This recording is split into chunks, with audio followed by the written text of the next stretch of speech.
Hello and welcome to Module 4, Personal Protective Equipment. In this session, we'll explore the essentials of effective PPE management and use, including body protection, fall arrest systems, and health surveillance, all key to maintaining a safe workplace. Body protection is crucial in preventing occupational injuries. Coveralls provide full body coverage against dust and light splashes. Chemical protective clothing is specified by substance and exposure level. Aprons and tabards offer limited protection in various industries. High-temperature clothing is tailored to specific heat sources. BSEN 388 sets the standard for gloves against mechanical risks. The pictogram indicates performance scores for abrasion, cut, tear, and puncture resistance. Matching scores to hazards is vital for safety. Chemical and heat-resistant gloves follow different standards. Electrical and biological protection require specific glove materials. Chainsaw trousers protect against cuts, but their service life is limited. Safety footwear must meet BSN ISO 20345 standards. Toe caps resist impact, and additional features protect against specific hazards. Slip resistance and puncture protection are essential in many industries. Proper selection ensures comprehensive foot safety. High-visibility clothing is classified by BSEN ISO 20471 standards. Class 1 offers the lowest visibility, while Class 3 is mandatory for high-speed traffic areas. Environmental factors influence the required visibility class. Faded high-vis clothing becomes non-compliant. Regular inspection and replacement are necessary for safety compliance. Weather extremes necessitate specific PPE. Cold environments require EN 342 protective clothing. Wet conditions demand EN 343 rated gear. Hot environments need cooling solutions to prevent heat stress. UV exposure requires protective clothing and accessories to prevent skin damage. The hierarchy of fall protection prioritizes elimination of height work. Prevention through guardrails and scaffolds is the next step. Mitigation measures include nets and fall arrest systems. Compliance with work at height regulations is mandatory. Personal fall protection is the last resort. A fall arrest system comprises several critical components. The anchor point must be certified and regularly examined. Full-body harnesses distribute arrest forces safely. Connecting lanyards include energy absorbers to limit forces. A rescue plan is essential to address suspension trauma.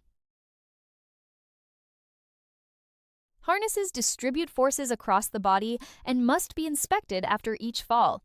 Lanyards should be checked for proper length and energy absorption. Self-retracting lanyards offer shorter clearance requirements. Twin-tail lanyards ensure continuous connection. Clearance checks prevent pendulum falls. Work positioning systems hold workers in place for hands-free tasks. Travel restraint systems prevent reaching edges, eliminating fall risks. Fall arrest systems stop falls before impact.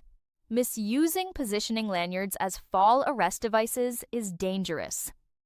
Proper system selection is crucial for safety. Personal fall protection equipment must comply with LOLER regulations. Regular inspections by competent persons are mandatory. Thorough examinations occur every 6 months. Records must be kept throughout the equipment's life. Any defects found require immediate quarantine and examination. Working near water requires specific PPE. Buoyancy aids are suitable for calm waters. Life jackets offer increased protection in rough conditions. The level of buoyancy needed depends on the risk environment. Proper selection ensures worker safety in water-related tasks. Disposable PPE is designed for single-use events. Nitrile gloves and face masks should be replaced after contamination. Disposable coveralls are replaced after exposure to hazards. Proper disposal pathways depend on the contaminant. Reusing disposable PPE is a common safety violation. Health surveillance is required when PPE controls hazardous substance exposure. COSH regulation mandates surveillance when criteria are met. Surveillance helps detect diseases or adverse effects early. Records must be kept for 40 years. Proper documentation of decisions is essential. Audiometry tests monitor hearing for noise exposure. Lung function tests assess respiratory health. Skin checks identify reactions to irritants. Biological monitoring measures exposure to hazardous substances. Eye tests for DSE users ensure visual health. Training ensures PPE is used effectively. Instruction covers proper fitting, inspection, and maintenance. Competence is demonstrated through practical application. Training records must show more than attendance. Reporting defects and exposure events is part of training. Emergency PPE must be planned and readily accessible. Escape PPE includes breathing apparatus and evacuation hoods.